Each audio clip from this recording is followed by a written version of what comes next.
Vendo discos pirata en Tepito desde hace más de una década. Mi puesto está entre la calle Jesús Carranza y la esquina de Matamoros, justo frente al local de Doña Leticia, la que vende películas y series de estreno. Todos aquí me conocen como La Flaca, aunque ya hace rato que los años y las tortas de chilaquiles me quitaron lo de flaca. El negocio nunca ha sido fácil, pero es lo único que conozco. Ese lunes en particular, el mercado estaba tranquilo. Había llovido temprano y el piso seguía mojado.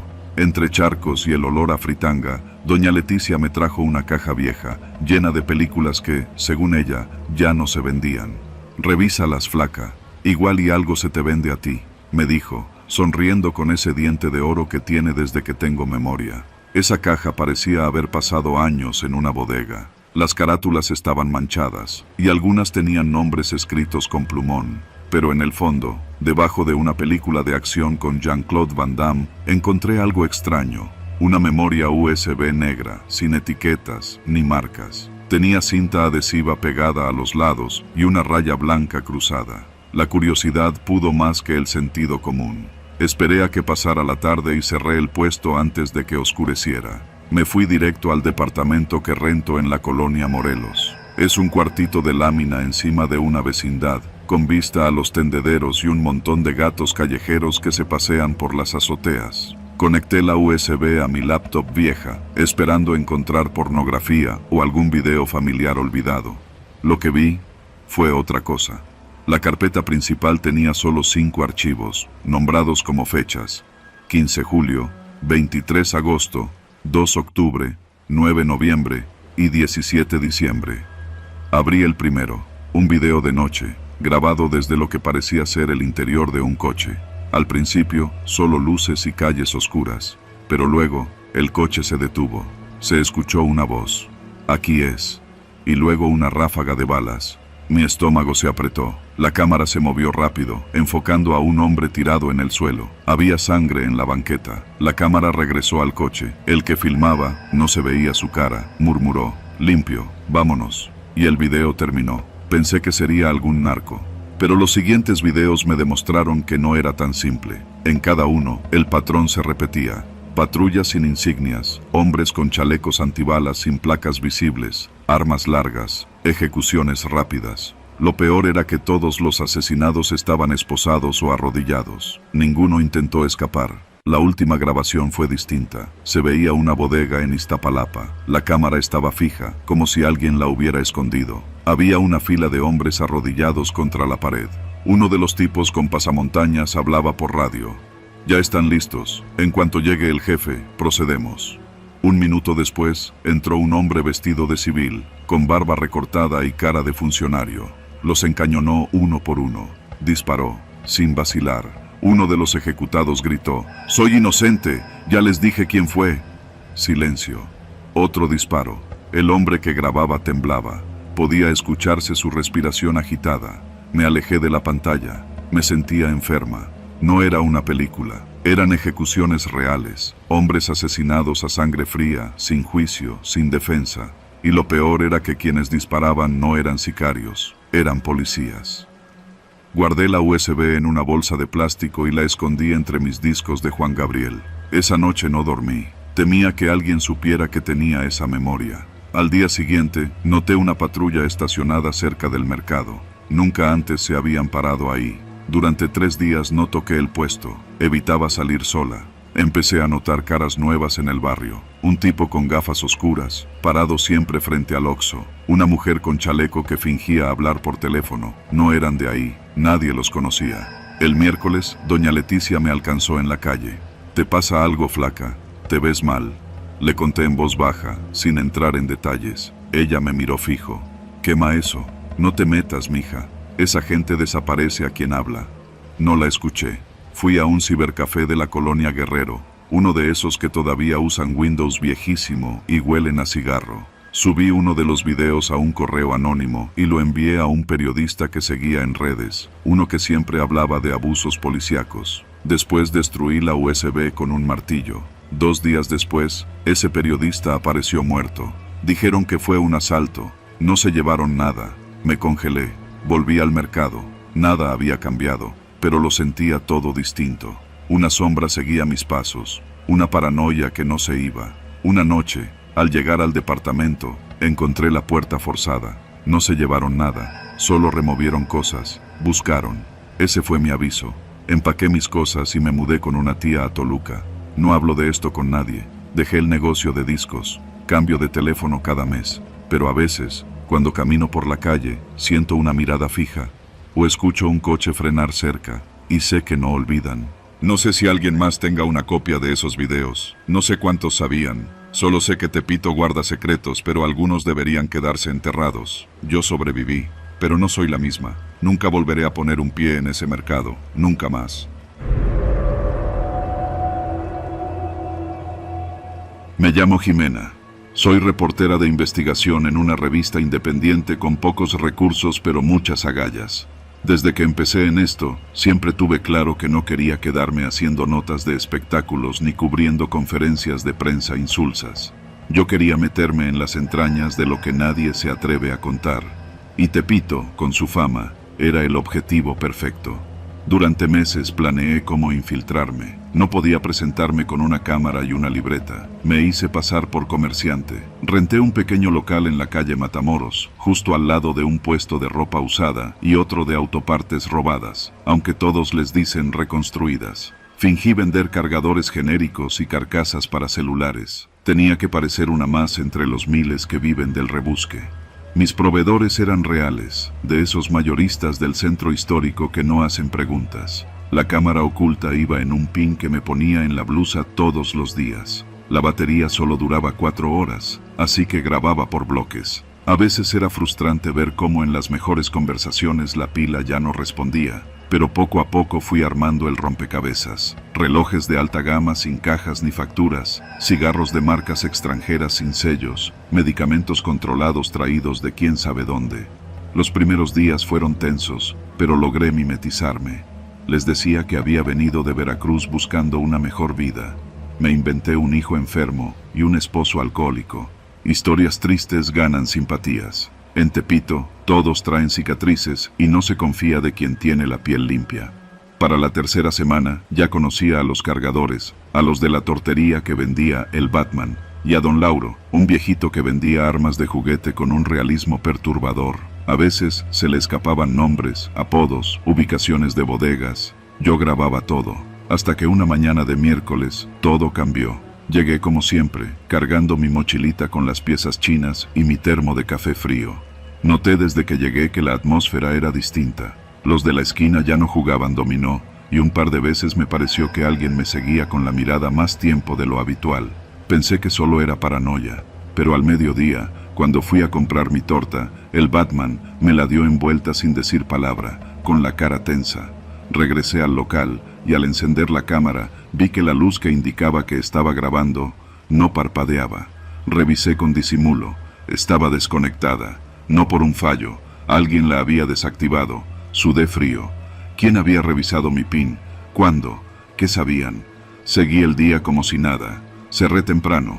Caminé hasta Eje 1 para tomar el metro, pero justo cuando iba a cruzar, escuché una voz detrás de mí. «Reportera, ¿vas a escribir bonito sobre nosotros?» Me giré. Un tipo joven, con una gorra y una chamarra de mezclilla, me miraba fijo. Tenía una sonrisa burlona. No era alto ni corpulento, pero algo en su actitud me heló. «¿De qué hablas?» Intenté fingir ignorancia. «Tu camarita. Bonito juguete, ¿no?», dijo, señalando mi pecho. Me paralicé. No supe qué responder. Otro hombre apareció a su lado, este sí alto, con tatuajes hasta en los párpados. «Te dimos chance, pero no sabes estarte quieta», dijo el segundo, sin levantar la voz. Eché a correr. Me metí entre los puestos cerrados, esquivando cajas y tarimas. No grité. Sabía que nadie en Tepito me ayudaría. Si acaso, llamarían a los mismos que me perseguían. Corrí hasta perder el aliento. Subí a una azotea por una escalera herrumbrosa. Desde arriba, vi cómo pasaban en motos, buscando entre las calles. Me tiré al piso, sin moverme. Estuve ahí más de 1 hora, hasta que oscureció. Esa noche no volví a mi casa. Sabía que podrían seguirme. Tiré mi celular en un contenedor y caminé hasta Peralvillo. De ahí tomé un taxi hasta Naucalpan, donde una amiga me dio refugio. Cambié mi nombre, me corté el pelo, eliminé mis redes, me volví un fantasma. No volví a publicar.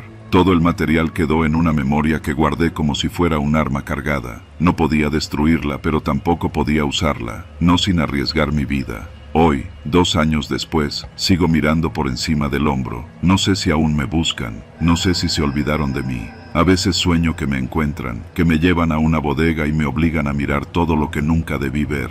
Pero cada tanto, leo mis notas, y me recuerdo que aunque nunca publiqué la historia, yo la viví, y sobreviví para contarla.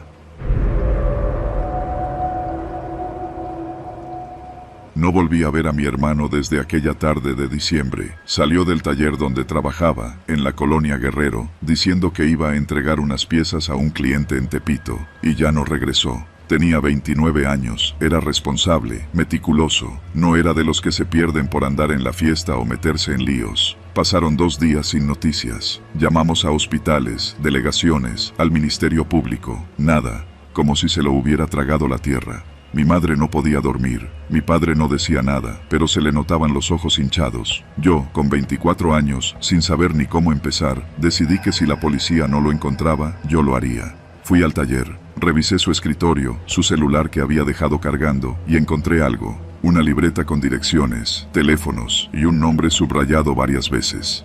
Chino, pasaje Tepito. Pregunté entre los conocidos de mi hermano. Algunos lo ubicaban. Es un güey que vende refacciones de segunda, pero se mete en cosas raras, me dijo uno de los vecinos. Tepito siempre me había dado respeto, no miedo, pero sí ese sentimiento incómodo de saber que uno está en un terreno donde no rige la ley como en otros lados. Caminé por Aztecas, luego me metí por Jesús Carranza y llegué al corazón del barrio. Los puestos, la música, el olor a grasa y a comida frita lo cubrían todo. Pregunté por el chino, la mayoría me ignoró. Otros bajaban la mirada. Finalmente, una señora que vendía guantes me dio una pista. Búscalo por el pasillo de los radios, pasando los tenis clonados. Pero no digas que yo te mandé. El pasillo era angosto, lleno de techos de lona, con gente hablando en voz baja. A cada paso sentía las miradas. Me hice la que buscaba audífonos, celulares. Pregunté al tercer local, y un chavito de gorra me dijo que el chino no estaba, pero que podía volver al día siguiente. Volví cada tarde por una semana. Al final, el mismo chavito me llevó a un rincón apartado, un pasillo sin luz natural, donde los locales parecían más bodegas que tiendas. Ahí conocí al chino, un tipo moreno, flaco, con un tatuaje en el cuello que decía Sombra. Lo reconocí por una foto vieja que tenía mi hermano. Le pregunté directo, sin rodeos. Vengo por mi hermano David, te iba a entregar unas piezas. Desde ese día no sabemos nada de él. El chino se quedó callado un rato, me observó con desconfianza, pero luego sonrió. ¿Y tú quién eres? ¿Su novia? Le dije que era su hermana. Mira, dijo, yo no lo vi ese día, pero aquí no es buena idea andar haciendo muchas preguntas. Mejor olvídalo, hay gente que se pierde porque se mete donde no debe. Me salí de ahí con más preguntas que respuestas. Esa noche soñé con mi hermano parado en una calle sin salida, rodeado de sombras que lo empujaban hacia un agujero negro. Volví a Tepito. Esta vez no sola. Un amigo mío, Toño, que había crecido por la lagunilla, me acompañó. Caminamos sin prisa, sin levantar sospechas. Me mostró rutas alternativas, callejones que no salen en los mapas. Aquí hay pasillos que no son de este mundo, me dijo en tono serio. No porque sean fantasmas ni nada de eso, sino porque si entras, no sales. Esa tarde descubrimos algo que cambió todo. Un local cerrado, sin rótulos, al fondo de un pasaje cubierto de lonas grises. Un tipo salió con una hielera en la mano, se subió a una camioneta y se fue. Algo me dijo que tenía que entrar. Volvimos al día siguiente con unas cámaras pequeñas y micrófonos que un amigo periodista me prestó. Me hice pasar por cliente interesada en radios para taxi. Toño entró conmigo. Adentro había un cuarto con paredes falsas. Pasamos detrás de una lona y vimos lo impensable, una especie de centro de operaciones improvisado. Computadoras, cámaras de vigilancia, listas con nombres. Reconocí uno de ellos, David Gómez, mi hermano. Antes de que pudiéramos tomar fotos, alguien nos vio. Corrimos. Escuchamos pasos detrás. No paramos hasta llegar al metro Garibaldi. No dijimos nada hasta estar en un lugar seguro. Los días siguientes fueron una pesadilla. Mi casa fue vigilada. Un coche negro rondaba todas las noches. Toño dejó de contestar el teléfono, y luego, una llamada anónima. Deja de buscar, si quieres seguir viva, olvídate de tu hermano. Me escondí unos días con una tía en Chalco. Desde ahí contacté al periodista que me había prestado el equipo. Le entregué la información. Él armó una nota que se volvió viral. Tepito, el laberinto de los desaparecidos. Denuncias, fotos, videos. Se armó un operativo. Encontraron túneles conectados con locales, cámaras ocultas, cuartos donde retenían gente. Mi hermano no estaba ahí, pero aparecieron otros, flacos, asustados, con la mirada vacía. 2 meses después, lo encontraron. En un hospital psiquiátrico de Morelos. Había llegado solo, sin documentos, con el nombre Damián escrito en la ropa. Estaba desorientado, pero vivo. Poco a poco empezó a recordar. Lo habían secuestrado, lo drogaban, lo ponían a trabajar en un cuarto sin ventanas, reparando celulares robados. Cuando enfermó, lo sacaron de ahí y lo dejaron tirado en una carretera. Hoy está en casa, no habla mucho de lo que pasó. Yo tampoco. Pero cuando paso por Tepito, ya no veo solo el mercado ni los puestos de tenis. Veo los pasillos ocultos, los rostros que no se ven, los nombres que nadie se atreve a pronunciar. Y sé, con una certeza que me hiela el pecho, que mi hermano no fue el único, ni será el último. Nunca creí que el éxito me trajera problemas, pero eso fue antes de instalarme en Tepito. Me llamo Laura, tengo 32 años y soy diseñadora de moda urbana, de esas que empezaron bordando chamarras de mezclilla en su departamento y vendiendo por Instagram. Hace 2 años dejé mi trabajo godín en Polanco y le aposté todo a mi proyecto. Ropa con estilo, pero con alma de barrio. Cholos, skaters, morras con actitud. Todos estaban representados en mis diseños, y eso, al parecer, gustó. Mi taller estaba en la Doctores, pero quería dar el siguiente paso, un punto de venta físico. Después de visitar varios tianguis, alguien me dijo, si te vas a rifar, ráscate con las grandes, ve a Tepito. Yo no era ingenua, sabía lo que se decía del barrio, pero también sabía lo que se vendía ahí. Si la gente te agarraba confianza, podías hacer lana en serio. Renté un espacio en la calle de Florida, justo donde se pone uno de los tianguis más movidos, un localito de 3x3, con cortina metálica, sin baño, sin lujos. Lo abrí un lunes por la mañana, y para el viernes ya había vendido más que en todo un mes en línea. La primera semana me sentía invencible. La gente llegaba sola, atraída por los colores, por los bordados, por los eslogans en Spanglish con letras cholas. Te rifas, morra, me decían. Un cliente hasta me compró una chamarra sin probársela, solo porque le latía la vibra. Mis vecinos eran comerciantes de todo tipo, zapatos, relojes, gorras clonadas, perfumes originales. Uno que otro se me acercó a preguntarme si necesitaba protección, pero yo me reía. Estoy bien, gracias. Qué ingenua. La segunda semana llegó la advertencia. Eran las 2 de la tarde, tenía fila en el puesto y acababa de vender una hoodie a un chavo que venía desde Nesa. En eso, se detuvo una camioneta vieja, negra, sin placas. Bajaron 3 tipos. Uno de ellos se acercó sin rodeos, moreno, alto, con una gorra roja y lentes oscuros. ¿Tú eres la de la ropa? Simón, respondí, todavía con esa sonrisa que uno aprende a usar para caer bien en todos lados. Te ves chida, pero ya toca cooperar, ¿no? Pensé que era una broma. Me reí. Craso error. A ver, me dijo, bajándose los lentes. Aquí no se vende si no se aporta. No es mucho. 200 diarios. Por la seguridad. ¿Seguridad de qué? Pregunté, más por reflejo que por valentía. De que tu puesto siga aquí mañana. De que no se te incendien tus trapos por accidente. De que no se te desaparezcan tus cosas. Se quedó viendo mi letrero pintado a mano. Luego escupió al suelo y se fue. Los otros 2 se subieron detrás de él. La camioneta arrancó con un rugido lento. Ese día cerré antes. Llamé a mi mamá y le dije que todo bien. Mentí. Apenas pude dormir. El sábado, regresé. Más por orgullo que por otra cosa. No soy de las que se dejan intimidar. Puse la bocina, colgué mis prendas y sonreí como siempre. A media mañana, un cliente me preguntó si tenía talla grande de una chamarra. Me di la vuelta para buscarla en la caja de atrás y, al regresar, el maniquí que tenía al frente estaba tirado. Uno de mis suéteres había desaparecido. Caminé entre los puestos vecinos. Nadie había visto nada. Ni los de enfrente, ni los de al lado. Nadie supo, nadie vio. Domingo por la mañana, la cortina de mi puesto tenía pintura roja. Una cruz mal hecha y una palabra, paga. Ya no era sutil. Ese mismo día, el de la gorra volvió, solo. Se apoyó en la estructura de metal de mi puesto. ¿Qué onda, morra? Ya entendiste, ¿no? Yo solo asentí. No tenía muchas opciones. 200 cada fin. Aquí pasamos. Tú sigue vendiendo. Se ve que jalas bien. Pero sé lista. Los días siguientes fueron extrañamente normales. Vendía, saludaba, pagaba. El mismo tipo pasaba cada viernes. Lo llamaban el Jerry. Nunca me dijo su nombre. Solo me extendía la mano y se iba. Hasta que llegó Alan.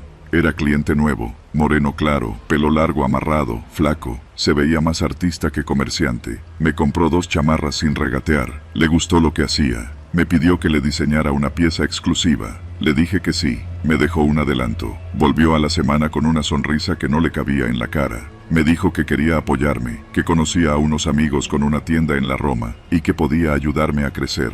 Lo escuché. Me emocioné. Hacía tiempo que no me sentía tan entusiasmada. Me empezó a visitar más seguido. Me traía café, me ayudaba a montar, hasta cargaba cajas. Lo tomé como un amigo, tal vez más. Pero no tardó en meterme en problemas. Un jueves, Alan me dijo que había hablado con un cuate que tenía contactos en Tepito, que le habían contado que yo estaba pagando cuota, que eso no era justo, que había otras formas, que él podía hablar con alguien. Le dije que no se metiera. El viernes, el Jerry no vino. Mandó a otro tipo, más joven, más violento. ¿Y tú quién eres?, me dijo al ver a Alan. Un cliente. ¿Por? Aquí no queremos mirones. Alan no se inmutó. Lo miró fijo. Ya te vi. No regreses, le dijo el otro tipo. Yo no sabía qué hacer. Me temblaban las manos. Apenas pude darle el dinero. El tipo se fue sin despedirse.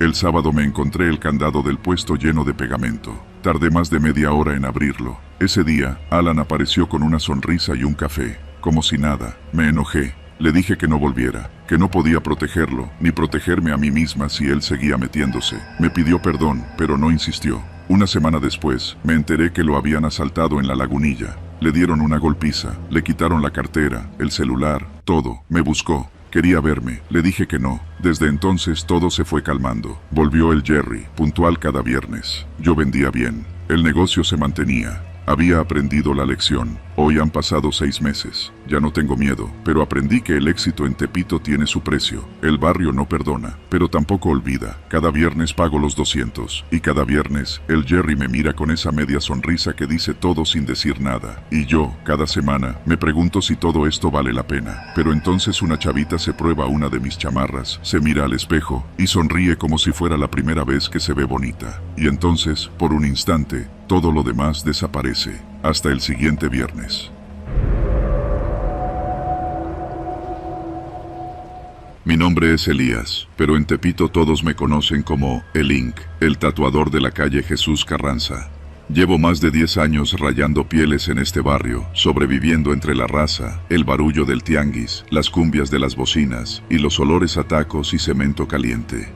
Abrí mi estudio en un cuartito arriba de una ferretería, con vista directa a los puestos de tenis pirata y relojes clonados. Nunca fue fácil, pero era mío. Empecé rayando a los morros del barrio, vírgenes, calaveras, letras góticas con el nombre de la jefecita o del barrio al que le juraban lealtad. Nunca preguntaba mucho. Aquí, mientras menos sepas, más tiempo vives. Pero hace como un año, empecé a notar algo raro. Los mismos vatos que antes me pedían tribales o nombres de sus novias, empezaron a caer con encargos diferentes, uno tras otro, muy similares. El primero fue el Lito, un tipo flaco, con la mirada de esos que ya han visto la muerte varias veces. Llegó con un diseño extraño en un papel doblado. Era una especie de escudo, con símbolos que no entendía. Le tatué en la parte interna del brazo. No me dijo mucho, solo que lo hiciera tal cual. La paga fue generosa, de esas que hacen que no hagas preguntas. Después vino otro, y otro. Todos con diseños similares, diferentes entre sí, pero con ese estilo críptico, casi como códigos disfrazados de arte. Algunos parecían patrones de coordenadas, otros tenían frases que no tenían sentido, como cosecha 21 norte o marzo limpio, pero todos los querían con precisión quirúrgica. Lo raro fue que siempre me decían lo mismo: esto es entre tú y yo, ¿va? Y yo, como siempre, asentaba. En este barrio, la confianza es una palabra frágil, pero la lealtad, esa sí se paga. Pasaron los meses. La fama corrió. Llegaban en carros polarizados con guarros en la puerta. Me llamaban por teléfono de números desconocidos. Nunca supe quiénes eran exactamente, pero era obvio. Sicarios, halcones, quizá hasta jefes de plaza. Empecé a dormir menos. Sentía que mi estudio se convertía en un buzón de secretos. Hasta que cayó el zurdo. Era un cliente frecuente, uno de los más tranquilos. Siempre llegaba solo, me pagaba en efectivo, me platicaba de su hija que vivía con su mamá en Iztapalapa. Un día llegó con un diseño nuevo, más complejo que nunca. Le tardé casi 4 horas. Al final, se fue como siempre, agradecido, con su playera cubriendo el pecho recién tatuado. 3 días después, amaneció muerto. Lo encontraron colgado de un puente en Periférico, con el torso desnudo, como queriendo mostrarle al mundo el tatuaje. Decían que lo habían levantado por soplón, que había hablado, que alguien había soltado información a la contra. Ahí fue cuando el terror se instaló en mi pecho como un ancla, porque ese diseño lo había hecho yo. Los rumores no tardaron, que el Inc. era el que pasaba los códigos, que me quebraron al zurdo porque se descubrió el mensaje en su piel, que alguien de mi estudio grababa. No importaba si era cierto o no. En Tepito, las verdades no necesitan pruebas. La primera amenaza llegó en forma de un sobre debajo de mi puerta. Solo tenía una hoja con una palabra escrita a mano: cállate. A los 2 días, alguien disparó contra el letrero de mi local. Fue de noche, no hubo heridos, pero el mensaje era claro. Cerré 3 días. Pensé en largarme a Toluca, donde tengo un primo, pero algo en mí no me dejaba huir. Tenía miedo, claro, pero también orgullo. Yo no había hablado, no sabía nada, solo hacía mi chamba. Una noche, cuando intentaba dormir en el catre del estudio, escuché que alguien subía las escaleras. No era común que viniera alguien tan tarde. Me puse la navaja en el pantalón y me escondí detrás del biombo. La puerta se abrió de un golpe. Entraron 2. Uno de ellos era el Muelas, un cabrón con fama de no temblarle la mano. El otro no lo conocía, pero vestía camisa de seda y tenis de marca. Venían armados. «Tú hiciste el último trabajo del zurdo, ¿verdad?», me preguntó el Muelas, sin rodeos. Asentí. No tenía caso negarlo. «¿Alguien más vio el diseño? ¿Lo compartiste?». «No», respondí. «Yo no sé ni lo que significa, solo lo tatué. No guardo copias». El tipo de la camisa se me quedó viendo un rato largo. Luego dijo: «Si nos enteramos que hablaste, te vamos a enterrar donde nadie te recuerde, y vamos a hacer que tus manos desaparezcan antes que tú». Se fueron. No me pegaron, no dispararon, pero esa amenaza, esa sí dolió más que un balazo. Esa noche me fui a casa de mi madre, en Tláhuac. Dormí con un cuchillo bajo la almohada. Al día siguiente, regresé y borré todos los diseños digitales. Quemé las hojas, cerré el estudio por renovación. Nadie debía saber que seguía ahí. Pasaron las semanas. El ambiente en Tepito se volvió más tenso. Hubo más muertos, más ejecuciones. Me llamaron una vez más para tatuar, pero me negué. Les dije que me había lesionado la mano. No les gustó. Me amenazaron otra vez, por teléfono. Pensé que me iban a matar. Pasé semanas encerrado, cambié de número, dejé de usar redes, apenas salía al mercado, vivía con el alma encogida, pero no pasó. Tal vez porque otro cayó antes, o porque alguien más habló, o porque entendieron que yo solo era un peón. Hoy sigo tatuando, pero solo a conocidos. Cambié de barrio, me mudé a una esquina discreta en San Rafael. Ya no acepto pedidos raros, ni símbolos, ni frases, solo nombres, flores, fechas. Y cada vez que alguien me pregunta si hago diseños personalizados, les digo que no, que solo hago lo que la piel puede olvidar. Porque aprendí que en este barrio, la tinta no se borra, pero las palabras mal tatuadas te pueden costar la vida. No me llamo Mariana, pero por ahora usaremos ese nombre. Lo importante no es quién soy, sino lo que viví. Desde hace poco más de un año, me dedico a comprar ropa usada en Tepito para revenderla en tianguis y en línea. Es un negocio complicado, pero si sabes moverte, puedes sacar lo suficiente para vivir sin pedirle nada a nadie. La gente no sabe la cantidad de historias que hay detrás de cada prenda, y sinceramente, yo tampoco me había puesto a pensarlo hasta hace unas semanas. Ese día, llegué al mercado como siempre, a las 6 de la mañana. El aire olía a pan recién hecho y a gasolina quemada de los puestos que ya encendían sus anafres. Los gritos de los marchantes se mezclaban con los golpes metálicos de los puestos que se levantaban. Saludé a el Toby, el cargador que siempre me ayuda con las bolsas más grandes, y me fui directo con el Güero, un proveedor que suele conseguirme buena paca americana. Ese día traía varias bolsas negras, grandes, como de basura, llenas de ropa mezclada, mezclilla, uniformes, chamarras, sudaderas, todo a muy buen precio. Me llevé 3 bolsas, pesaban como demonios, pero con la ayuda de Toby las subimos a mi carrito, y de ahí directo al metro.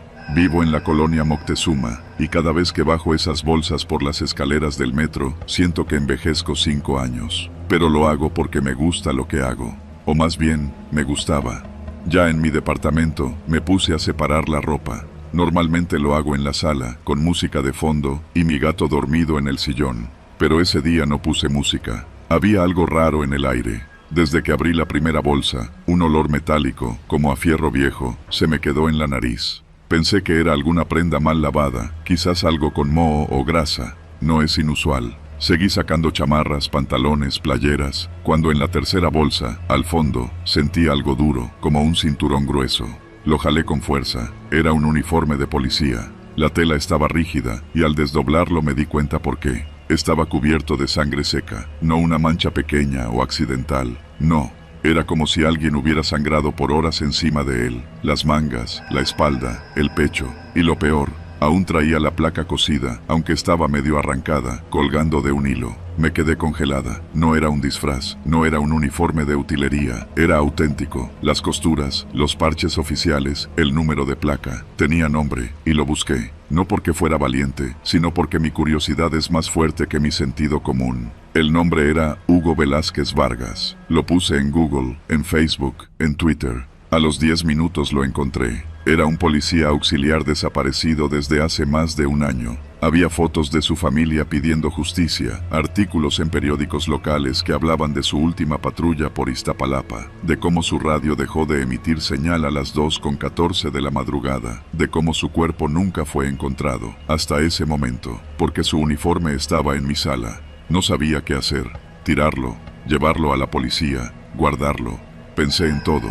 Lo metí en una bolsa aparte y me senté a pensar. Pero antes de que pudiera tomar una decisión, alguien tocó la puerta. No esperaba a nadie.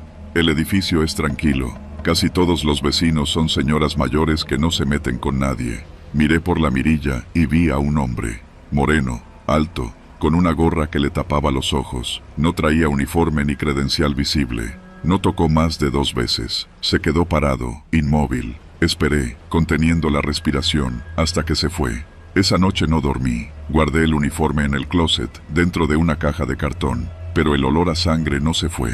Al contrario, parecía más fuerte. Mi gato no volvió a entrar a la sala. Pasaba las noches escondido bajo la cama. Al tercer día, lo decidí. Iría a la agencia del Ministerio Público. Pero cuando fui, la oficina que se encargaba de personas desaparecidas estaba cerrada, por mantenimiento. Fui al siguiente día. Nada. La tercera ocasión me atendió una mujer que me miró como si estuviera loca. ¿Y qué quiere que hagamos con un uniforme sucio?, me dijo, sin siquiera revisar la bolsa que llevaba.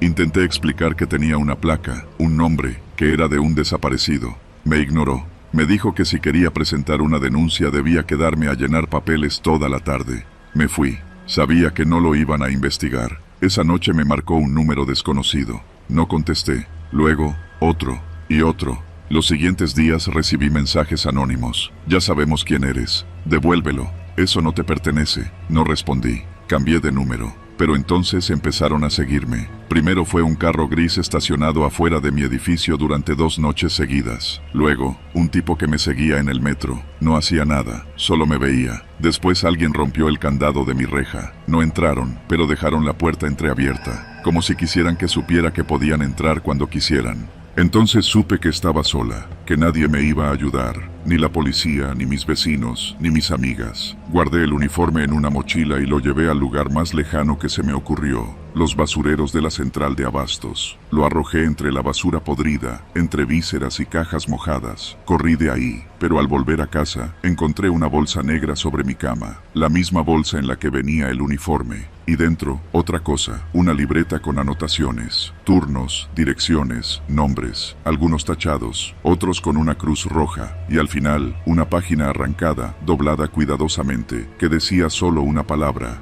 sigues. No llamé a nadie, no lloré, no grité, Empaqué mis cosas y me fui. Renté un cuarto en otro estado, cambié de nombre, dejé el negocio de la ropa. Nadie me ha vuelto a seguir. No he recibido llamadas, no he encontrado bolsas en mi cama. Pero todas las noches, antes de dormir, abro mi closet para asegurarme de que no está ahí. Y reviso las bolsas de la basura 3 veces. Porque hay cosas que, una vez que las tocas, te marcan para siempre. Y yo no sé si ese uniforme era solo eso, o era una advertencia. Pero lo que sí sé es que ya no hay vuelta atrás.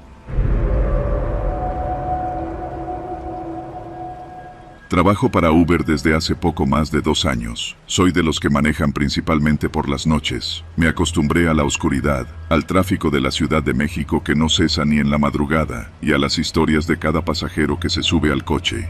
Pero nada me preparó para lo que viví ese martes, justo después de las 9 de la noche, cuando acepté el viaje de una mujer que me pidió dejarla en Tepito. La solicitud apareció justo cuando estaba por cerrar la aplicación.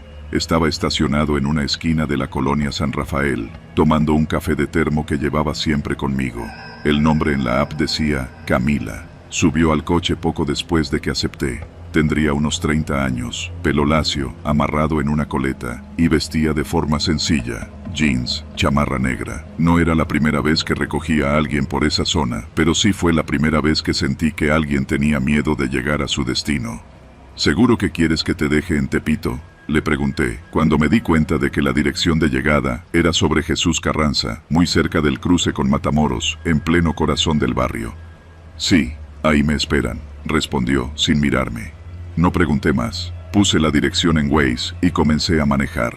El trayecto fue silencioso. Ella no decía nada, solo miraba por la ventana, con los brazos cruzados. Yo trataba de concentrarme en la música suave que sonaba en la radio, pero el ambiente en el auto era denso. Había algo en su postura, en la manera en que miraba la calle, como si estuviera contando los minutos. Cuando por fin nos acercamos a su destino, noté que comenzó a respirar más rápido. La calle estaba casi vacía, salvo por un par de puestos desmontados y unos tipos recargados en la pared de una vecindad. Me detuve donde me indicó. ¿Estás bien?, le pregunté, cuando noté que no se bajaba de inmediato. Ella me miró un segundo. Vi que dudaba. Luego dijo, si algo pasa, tú no sabes nada, ¿ok?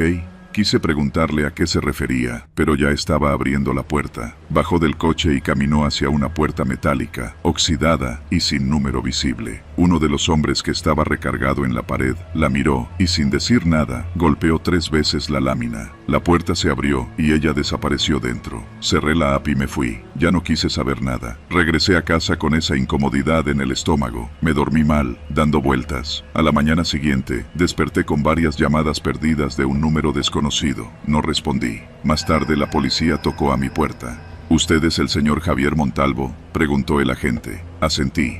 Tenemos registrada su placa como el último contacto de una mujer reportada como desaparecida. Se llama Camila Méndez. La recogió anoche en San Rafael. Se me fue la sangre al suelo. No entendía nada. Los agentes me hicieron varias preguntas. Me dijeron que su familia había reportado que no regresó a casa. La última conexión de su celular había sido en la misma dirección donde la dejé. Revisamos mi historial en la app, la hora, la dirección, el audio del viaje, que Uber graba automáticamente. Todo estaba ahí. Les conté exactamente lo que vi, pero algo en sus rostros me dijo que ya sabían que no iban a encontrarla.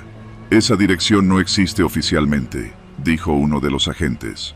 No está en los registros del catastro, tampoco aparece en Google Maps. Y lo más raro, la cámara de vigilancia más cercana dejó de grabar justo a las 9:43, la hora en que usted llegó. Me dejaron ir, pero sentí que me estaban observando. Por días, soñé con esa puerta oxidada. Soñé con ella mirándome desde el asiento trasero, con esa mirada que me pedía ayuda sin decirlo. Intenté volver al lugar. Una semana después, pasé por la misma calle, buscando esa puerta, ese cruce. No estaba. Donde debería haber un callejón, había un mural y una tienda de celulares cerrada. Pregunté a los vecinos. Nadie sabía de qué les hablaba, o no querían decirme. Dejé de manejar por esa zona. Cambié mis horarios. Me alejé del centro. Pero cada tanto, cuando veo a una mujer sola esperando un Uber, me viene su imagen a la cabeza. Y no puedo evitar pensar que en esta ciudad, a veces, uno lleva a alguien directo al olvido. Y lo peor es que uno nunca lo sabe. Me llamo Joel. Tengo 24 años y desde los 16 he trabajado con mi tío Ramiro en un taller de herrería sobre la calle Florida, en pleno Tepito. Nuestro negocio no tiene nombre, solo una cortina metálica pintada de negro, con restos de grafiti y hollín. Aquí no hay recibos ni tarjetas, puro efectivo y trato directo, como se acostumbra en la zona. Lo que hacemos es simple: rejas, puertas de seguridad, estructuras metálicas para puestos, a veces jaulas para perros, otras veces cosas más raras. Una mañana de septiembre, cerca de las 11, llegó un tipo flaco con chamarra de mezclilla, lentes oscuros y una gorra negra sin logo. No parecía del barrio. Su voz era tranquila, pausada, como si midiera cada palabra. Dijo que necesitaba una modificación a unas jaulas metálicas. Traía fotos impresas, no en el celular, en papel. Eso ya era raro. Las imágenes mostraban jaulas como de 1,5 metros de largo, unos 80 centímetros de alto, estructura tubular reforzada, sin piso, con rejillas soldadas a los lados. Lo curioso era que las puertas tenían doble candado y una especie de cerrojo adicional que no reconocí de ningún modelo comercial. ¿Veterinario?, le pregunté, intentando sonar casual. Más o menos, me dijo sin levantar la vista. Trabajo con animales agresivos. Necesito que soporten movimientos fuertes. Nada de soldaduras flojas ni varillas dobladas. Mi tío Ramiro, que estaba escuchando desde el fondo, asintió. No hizo preguntas, como siempre, solo le dio el precio. El tipo aceptó de inmediato y dejó un anticipo en efectivo. Me tocó a mí hacer el trabajo. 4 jaulas, con doble refuerzo en las esquinas y una cerradura especial que me explicó con detalle. Durante los días siguientes, algo en mí se sentía inquieto. No por el encargo en sí, sino por la forma en que el cliente nos trataba. No tenía nombre, no dejaba número, venía a revisar, decía bien, y se iba. Una vez trajo unas piezas que él mismo había mandado a hacer en otro lado, unas placas de acero con perforaciones específicas, que debíamos soldar por dentro de las jaulas. ¿Para qué son?, le pregunté sin esperar respuesta. Para que no muerdan las esquinas, dijo, y me miró por primera vez sin sus lentes. Tenía los ojos rojos, como irritados, y una mirada vacía. Cuando acabamos las 4 jaulas, vino por ellas con una camioneta blanca sin placas. Yo ayudé a cargar. Estaban pesadas, muy pesadas para lo que eran. Mi tío se quedó fumando en la banqueta. Antes de irse, el tipo me dio una propina gruesa, varios billetes enrollados con una liga. Gracias por no hacer preguntas, Joel, me dijo, y se fue sin más. Durante varios días no pude dejar de pensar en las jaulas. Algo no cuadraba. No solo era la construcción, era el uso, la forma. ¿Animales agresivos? ¿Qué clase de veterinario necesita candados de refuerzo y acero templado en las esquinas? Intenté olvidarlo. No era mi problema. El barrio es así. Tú haces tu parte, cobras y no preguntas. Pero 3 semanas después, una patrulla se estacionó frente al taller. 2 judiciales bajaron sin decir palabra. Uno tenía una carpeta bajo el brazo, el otro me miraba como si ya supiera algo. Joel, ¿verdad?, me dijo el de la carpeta. ¿Reconoces esto? Abrió una hoja con una de mis soldaduras, mi firma en una esquina, el sello de nuestro taller. Sí, es mía. Queremos que vengas a darnos una declaración. No estás acusado de nada, solo necesitamos entender cómo hiciste esto. Mi tío apareció detrás de mí y negó con la cabeza. Diles que no sabes nada, Joel. Pero ya era tarde. Algo dentro de mí quería saber. Fui al Ministerio Público de la Colonia Morelos. Ahí supe todo. Las jaulas habían sido encontradas en un predio abandonado cerca de Vallejo. Tenían signos de uso, huellas, restos de sangre, no de animales. Había ropa, cintas adhesivas. El tipo de la gorra nunca apareció, pero los vecinos lo habían visto entrando y saliendo de ese lugar. Las jaulas estaban enterradas parcialmente, como si alguien intentara ocultarlas después de usarlas. Nunca me acusaron. Mi declaración fue técnica, materiales, fechas, diseño, nada más. Pero los ojos de la gente que me interrogó decían otra cosa. No estaba limpio. Era cómplice sin saberlo. Aunque no tenía pruebas, en mi mente ya era parte de algo mucho más oscuro. Desde ese día no duermo igual. Escucho ruidos metálicos en la madrugada. Sueño con rejas que se cierran solas, con manos que golpean desde dentro, con gritos que no salen de ninguna parte. Dejé de trabajar en el taller. Me metí a estudiar electricidad en el Cecati de la Raza. Mi tío no me lo dijo, pero lo sé. Está decepcionado, no por lo que pasó, sino por haber abierto la boca. Una noche, al salir de clases, encontré un sobre en mi mochila. No estaba ahí antes. Era delgado. Adentro, una foto, una de las jaulas, ya oxidada, en un lote baldío. En la esquina inferior, con tinta negra, un mensaje corto. Buen trabajo, Joel. Ya viene otro encargo. No he vuelto a Tepito desde entonces. Desde el primer semestre, sabía que quería hacer algo distinto para mi tesis. La criminología siempre me atrajo por lo que tiene de oscuro, de real. Mientras otros soñaban con analizar perfiles de asesinos seriales o construir teorías penales, yo decidí que me metería en el corazón del caos. Tepito.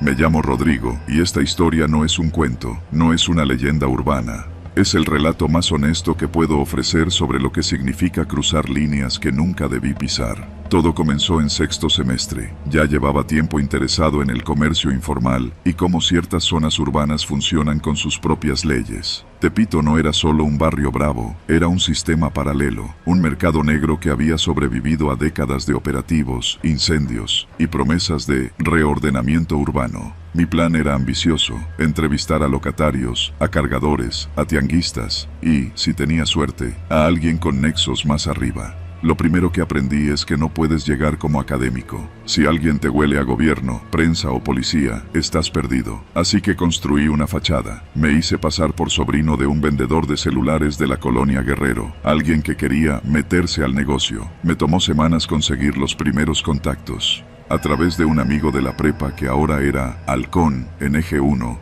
conocí a El Bubu, un tipo bajito, moreno, con mirada de perro bravo. Vendía tenis clonados, pero todos sabían que también cobraba derecho de piso. ¿Y tú qué quieres?, me preguntó, con los ojos fijos en mí, mientras se armaba un cigarro de mota.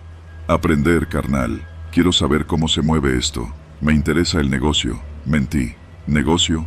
Aquí no hay negocio. Aquí hay supervivencia. ¿Eres cuico?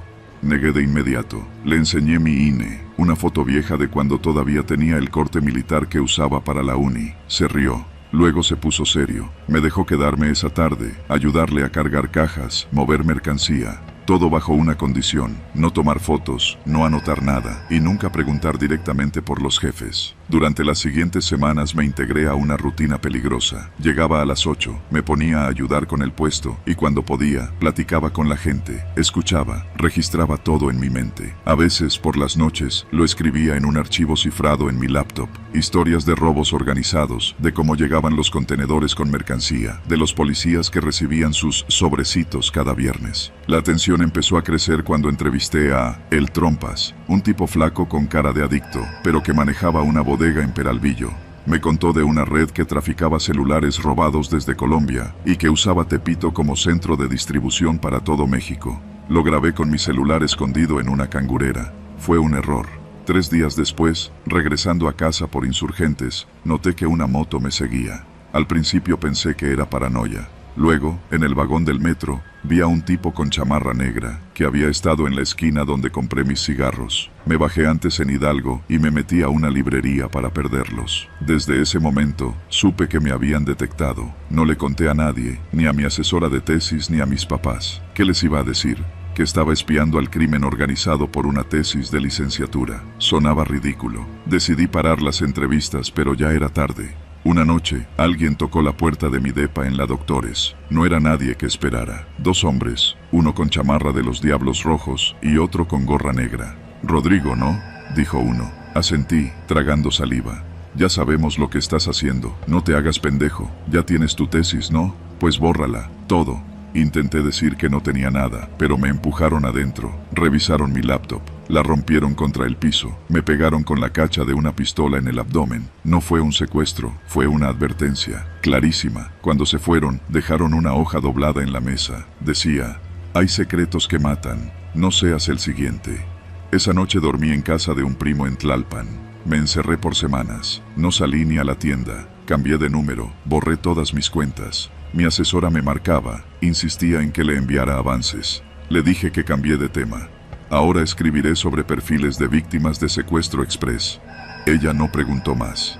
Nunca terminé esa tesis. Me gradué por promedio, sin honores, sin ceremonia.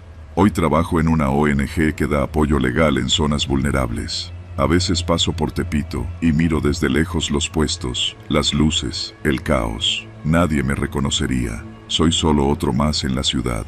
Pero a veces, cuando veo una patrulla pasando sin detenerse frente a una bodega cerrada, cuando escucho a alguien contar que le vendieron un celular chino pero original, recuerdo. Y entiendo que hay verdades que no caben en una tesis. verdades que solo pueden contarse como advertencia, no como investigación. Y por eso escribo esto, no por morbo, no por fama, sino porque alguien tiene que decirlo. Tepito no es un mito, es real, y si entras sin permiso, no te sacan, te entierran.